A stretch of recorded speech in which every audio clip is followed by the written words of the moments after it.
Hey friends, Kevin here in the camper van with a new LifePO4 battery. Now a lot of people call these lithium. There's a slight difference, but they basically work the same way. This is what a lot of people with vans and RVs will do kind of as their first battery. Maybe they are upgrading from the old type of lead acid batteries. So they'll start with a 100 amp hour battery, and if they need more, they can always expand by going with the same brand. Now I have a couple of 100 watts of solar on here to power this. The van will also power this when I'm driving, so keeping this charged won't be a problem. And the main thing, of course, we're going to be using this for is running a 12-volt refrigerator. And this thing sitting over here is a monster that we need to power. This is either a 55 or 65 quart. This is from a company called Seikon. They did send this to me to try out, install, share the results with you. One of the reasons I was interested in this is it does have built-in freeze protection. A lot of these batteries do not. Low temp protection. Let's get this thing installed. On the very top is an instruction manual. All the specs, 100 amp hours, which equals to 1280 watt hours. We can take this thing all the way up to 14.6 volts. Book appears to be really well laid out, especially for someone who has never done this stuff before.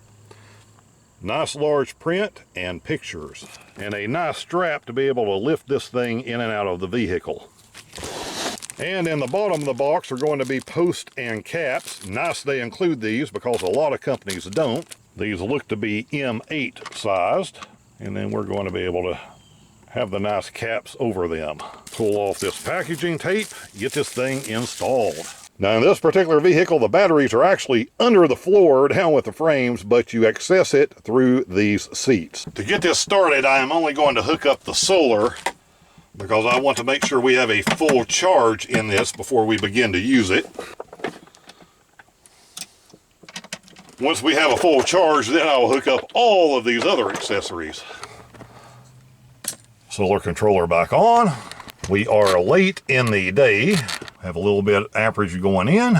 13.3 out of the box. And if you've been using a different type of battery on whatever solar controller you have, of course you need to move this over. Make sure this falls under the LifePO4 or lithium. Be able to set this up to where you can increase everything up to 14.4, 14.6. That way these things can get a really nice charge. Let's get a full charge on this. Then we will put some high stress on this battery and find out how good it really is. Some of our accessories installed, different lights, power going to the refrigerator, and we want to stress test this. We're using a 2,000 watt inverter. I'm going to be putting a high-end microwave into this. First thing, let's get this fridge some power. Then we're going to test this thing with this 30-year-old completely inefficient microwave oven. So let's put this thing up to very highest power. Let's let this thing drain this battery hard for 30 seconds.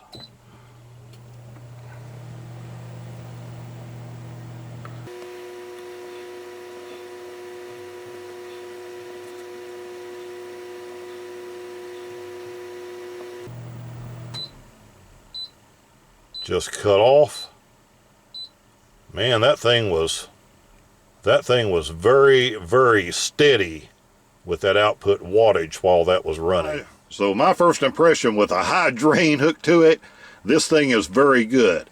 But let me make the final connections, get this battery strapped in. I'll use it for a few days, give you my final results. So some final thoughts. One, my qualifications for stuff, I want it to be simple. I want it to just work. I don't want things I have to twiddle with and tweak and mess around with every day or two. I want to get them, install them, and they just consistently work. That's the only way anything that I have on the road has any value for me. Which brings us up to this Seikon battery. Has it done that in the time I've had it in this van? And the answer is yes. You saw this thing do a high drain test. So running a hair dryer, running a high power microwave, running a high-end coffee pot, running power tools, you are not going to have any trouble at all pulling that kind of power out of this battery. The other important part for me is the winter protection, freeze protection, because there's times I'm away from the van, the temperature could change.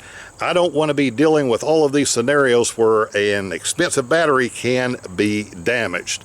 So low temp protection, in addition to all of the other protections built into it, make sure that no matter what happens, there's nothing I can really do or forget to do that would cause damage to this battery.